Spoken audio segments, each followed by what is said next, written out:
Indian Dental Association Tripura Bedekni Phil Nuisitham Bisi Palaijakha tini Dental Conference Hallnogo Agartalani Proga Bobono Songsajak o Sali Pandao Manjakha Hasil Montrokra Dr. Manik Saha Tai Sakdung Naikongni Secretary Kiran Gitino Khobi Juda Juda Adongrok Pandani Bisingti Mothani Samung Humoroti Kognar Lekha Tai Montrokra O Mahai Samung Botangrono Dumshawi Kognarkha আমাদের যে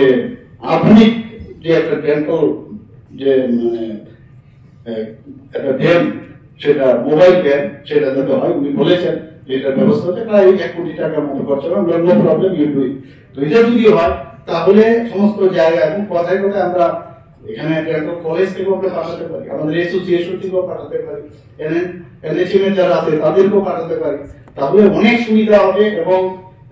এই যে যাওয়ার বিষয়ে আমার নিজের অভিজ্ঞতা আছে যে কি করে যাব কোথায় মেডিসিন পাবো কিভাবে ওখানে যাবো তো এই যে বিষয় অনেকটা আমার মনে হয় লাভ হবে এবং কি সঞ্জীবনী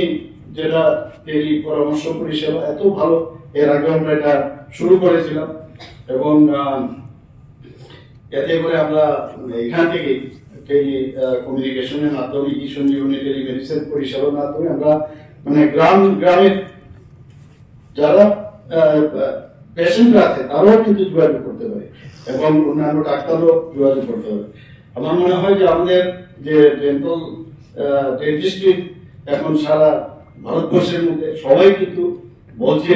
যে ত্রিপুরাতে একটা ডেন্টাল কলেজ হয়েছে গিয়ে দেখে আসুন আমার এখানেও কিছুদিন আগে সেক্রেটারিতে একজন কথা বলছিলেন একজন অফিসার বলছিলেন যে ত্রিপুরার মধ্যে বেস্ট পরিষ্কার পরিচ্ছন্ন হসপিটাল কোনটা আমি শুনছিলাম বললে আপনারা যান দয়া করে আগরতলা গভর্নমেন্ট ডেন্টাল কলেজে গিয়ে আপনারা দেখতে পাবেন কত পরিষ্কার পরিচ্ছন্ন ডেন্টাল মানে কলেজ তো আমরা চাই যে পরিষ্কারের সাথে সাথে আমরা হাইজিনও মেনটেন হবে এবং সেইভাবে আমরা থাকবো নিজেও পরিষ্কার থাকবো অন্যদেরও পরিষ্কার হবো আর সবচেয়ে বড় হচ্ছে নিজের এই মস্তিষ্কের ভিতর যে সমস্যাগুলো আছে তারও পরিষ্কারের খুব প্রয়োজন সেটা যদি আমরা করি তবে আমরা ত্রিপুরাকে একটা মডেল স্টেট আমরা আগামী দিন তৈরি করতে পারবো আজকের এই যে কনফারেন্স এবং যে